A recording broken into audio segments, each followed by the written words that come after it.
Tak masalah menjadi orang yang berbeda. It's okay, you are just different. Karya Kim Do-eun.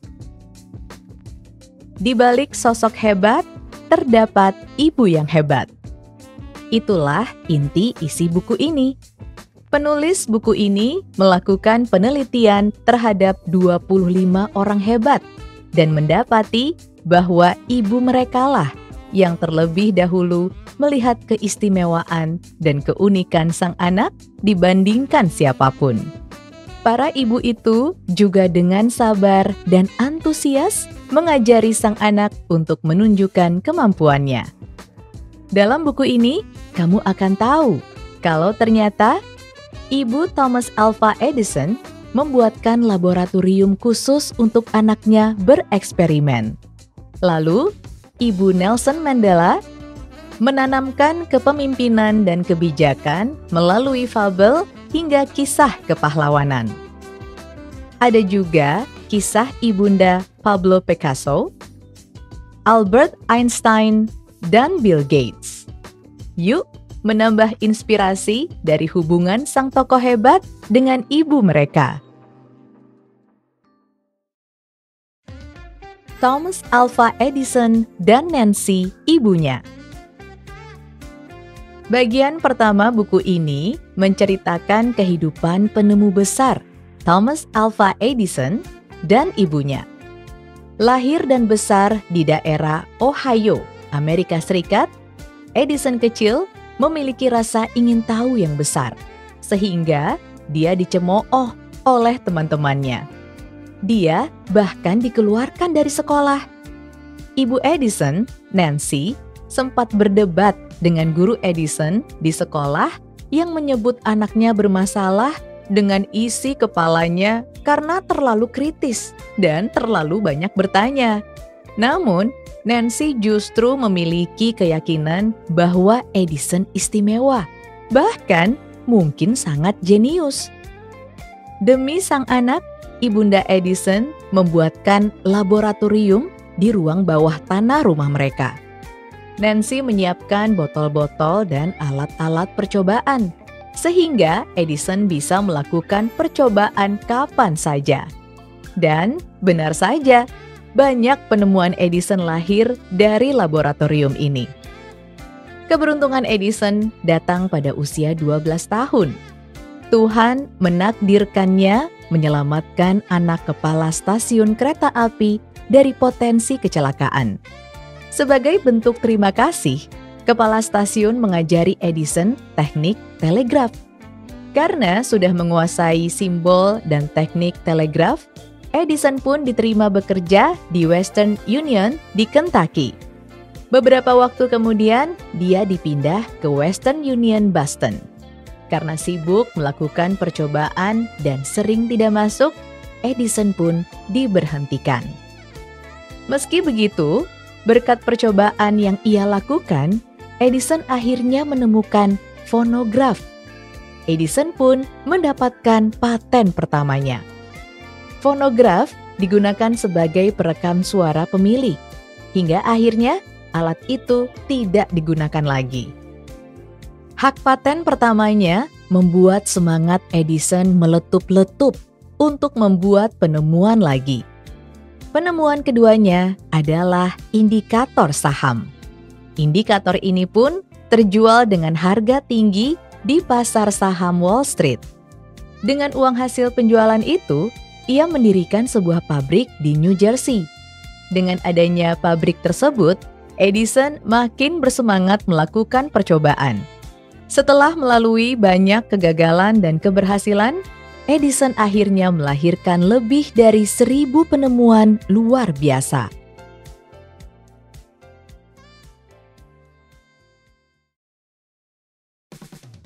Pablo Picasso meraih masa depan berkat ibunya. Saat masih berusia balita dan belajar bicara, kata pertama yang keluar dari bibir Pablo Picasso adalah pensil. Ayah Picasso adalah karyawan di sebuah museum seni yang memiliki kemampuan melukis. Bakat melukis Picasso otomatis datang dari sang ayah. Ayahnya selalu mendukung ketika Picasso menghabiskan waktu untuk menggambar. Picasso kecil sangat dekat dengan ayahnya. Namun, seiring waktu, karena didikan sang ayah semakin keras, rasa sayang Picasso kepada ayahnya perlahan berubah menjadi rasa benci. Ia merasa dikekang oleh ayahnya yang mewajibkannya belajar formal melukis dengan baik dan benar. Jengah terhadap ayahnya, Picasso pun lebih dekat kepada sang ibu. Ibunya, Maria Picasso Lopez, selalu siap menemani dan mendukung Picasso. Sang ibu yakin anaknya adalah seseorang yang istimewa, dan ia tak pernah khawatir tentang nasib Picasso. Mendapatkan dukungan luar biasa dari ibu, Picasso semakin bersemangat dan mampu melahirkan lukisan yang sempurna. Bakat Picasso ternyata luar biasa. Ia memiliki kecepatan melukis melebihi orang-orang pada umumnya. Ketika mengikuti ujian masuk ke sebuah sekolah seni di Barcelona, peserta diberi waktu 1 bulan untuk menyelesaikan satu tema lukisan. Tak disangka, Picasso mampu menyelesaikannya hanya dalam waktu 1 hari. Hasil lukisannya pun mendekati sempurna, jauh lebih baik dari murid-murid sekolah seni. Motherhood menjadi salah satu tema dalam lukisan Picasso. Lukisan yang didominasi warna biru dan abu-abu itu menampakkan seorang anak laki-laki yang memperoleh ketenangan dari dekapan sang ibu. Hal ini sama seperti kisah hidup Picasso bersama sang ibu. Lukisan yang dibuatnya menggambarkan seorang anak yang mencari kedamaian dari sang ibu. Banyak lukisan Picasso bertema ibu dan anak, menandakan bahwa ia memang selalu mendapatkan ketenangan dari sang ibu.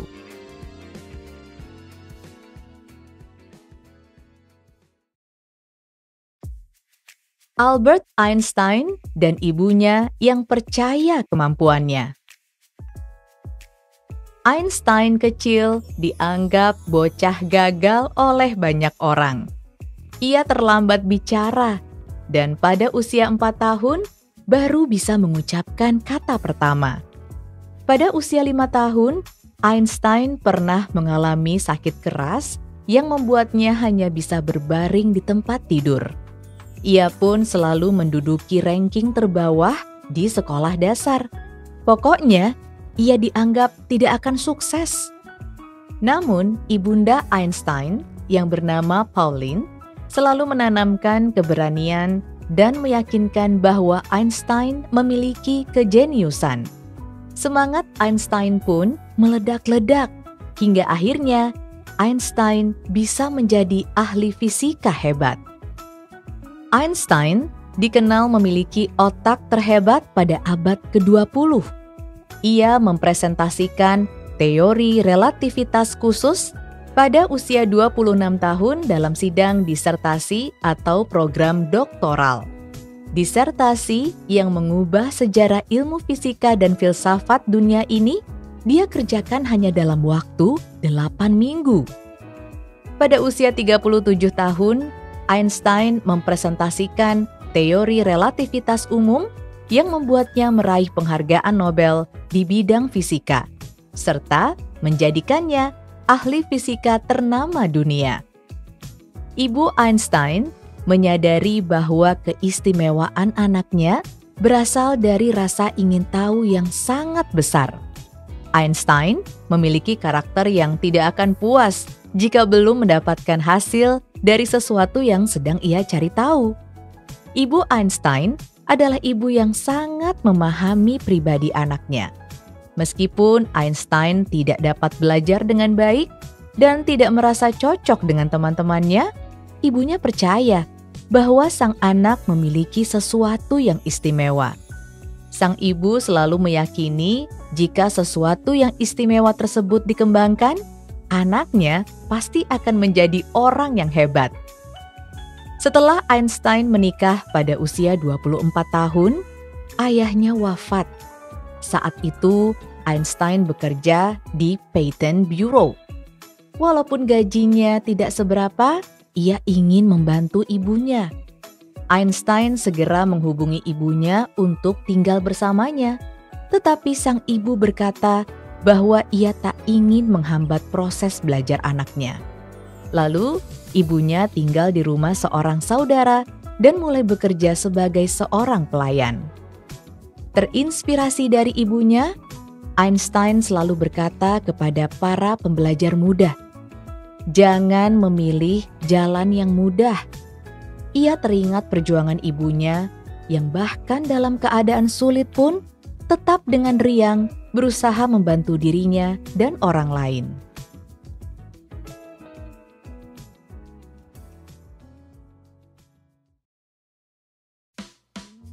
Ibunda Nelson Mandela, sumber arah hidupnya. Ibu Nelson Mandela, Noski Niveni, suka membacakan cerita untuk Nelson. Mulai dari kisah kepahlawanan suku Xhosa yang berani, hingga fabel klasik. Cerita-cerita ini mengajarkan nilai keberanian dan kepemimpinan kepada Nelson. Ibunda Nelson Mandela adalah perempuan yang sangat bijak. Ketika suaminya, kepala penasehat klan Tembu wafat, ia membawa Nelson Mandela yang berusia 9 tahun untuk dititipkan kepada Raja Jonggintaba. Sebab ayah Nelson telah membantu raja meraih kursi kepemimpinan. Benar saja dugaan sang ibu. Nelson dirawat dengan baik, layaknya keluarga sendiri. Sang ibu juga ingin Nelson mengenyam pendidikan yang bagus. Dengan tinggal di samping raja, Nelson dapat mempelajari banyak hal sebagai dasar untuk kelak menjadi pemimpin rakyat. Awal kejayaan Nelson dimulai ketika ia menjadi Ketua Liga Pemuda Kongres Nasional Afrika. Nelson memimpin gerakan perlawanan. Ia juga mengambil alih komando tertinggi militer melalui demonstrasi tanpa kekerasan. Setelah lulus ujian advokat, Nelson bergabung dengan oposisi di jalan melalui pertempuran pengadilan.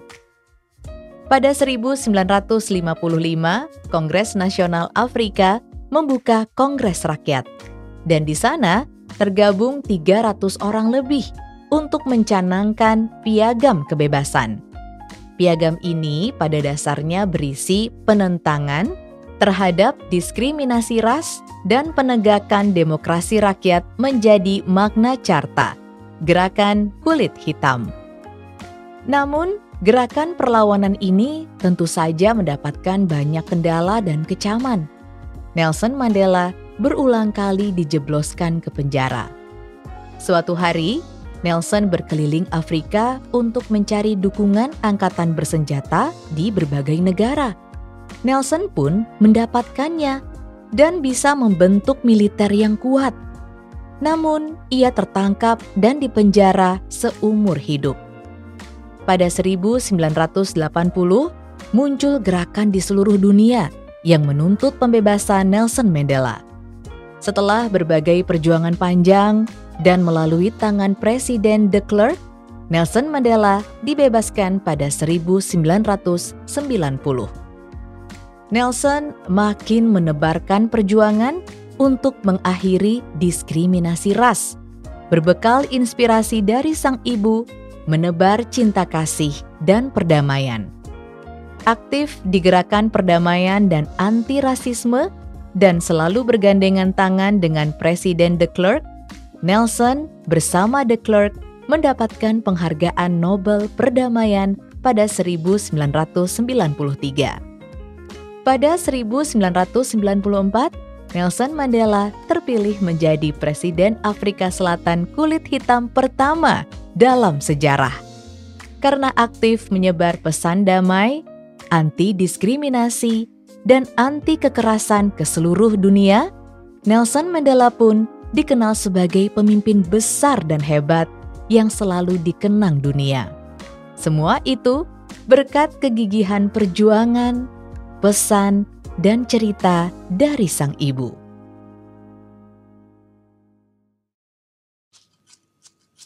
Ibunda Bill Gates, inspirasi untuk berbagi kepada sesama. Meskipun sangat cerdas, menguasai matematika dan sains, serta mampu membuat program komputer sejak SD, Bill Gates bukanlah siswa terbaik di kelasnya. Bill cepat bosan terhadap pelajaran yang tidak disukainya, bahkan cenderung tidak mau memperhatikan materi yang diberikan. Misalnya, Bill akan serius saat mengikuti pelajaran matematika dan sains. Tapi, kalau pelajaran lainnya, dia malah tidur atau menjahili gurunya.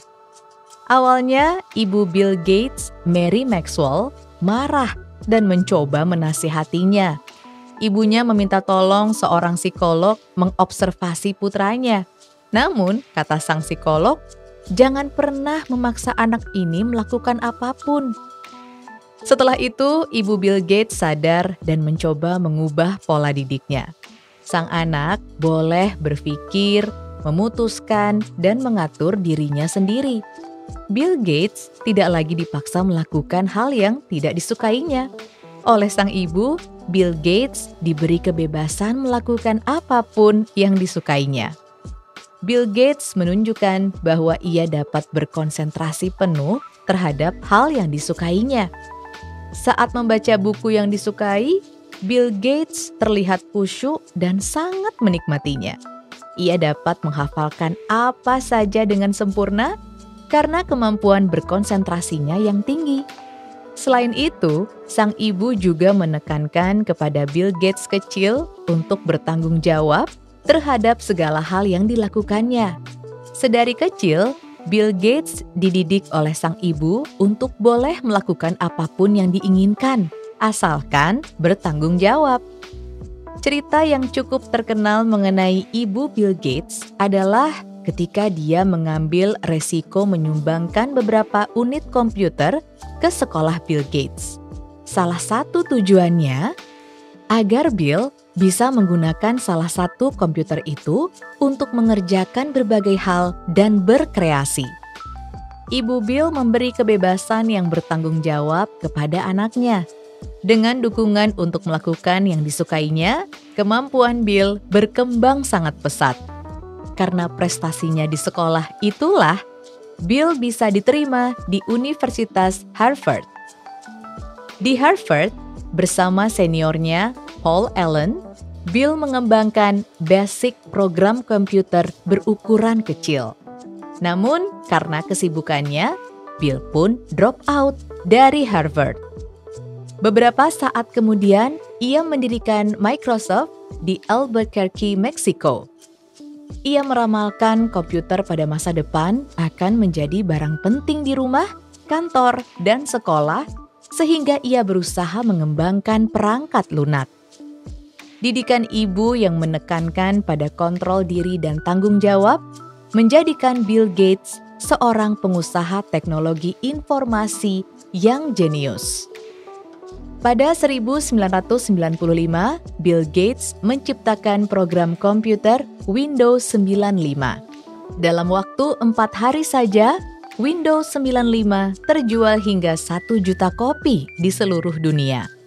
Penyebaran PC yang cepat menjadikannya pemimpin pasar komputer dunia.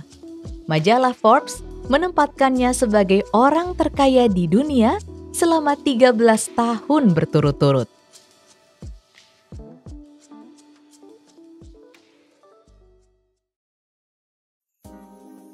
Pesan dari buku ini, begitu kuatnya peran seorang ibu dalam kesuksesan tokoh-tokoh dunia non-legendaris tersebut menjadi highlight utama buku ini.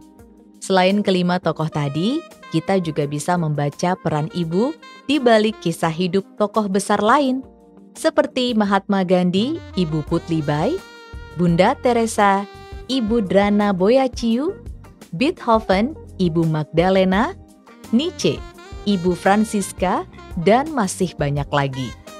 Sungguh, peran ibu terasa dalam membentuk mereka menjadi pribadi yang unggul dan hebat.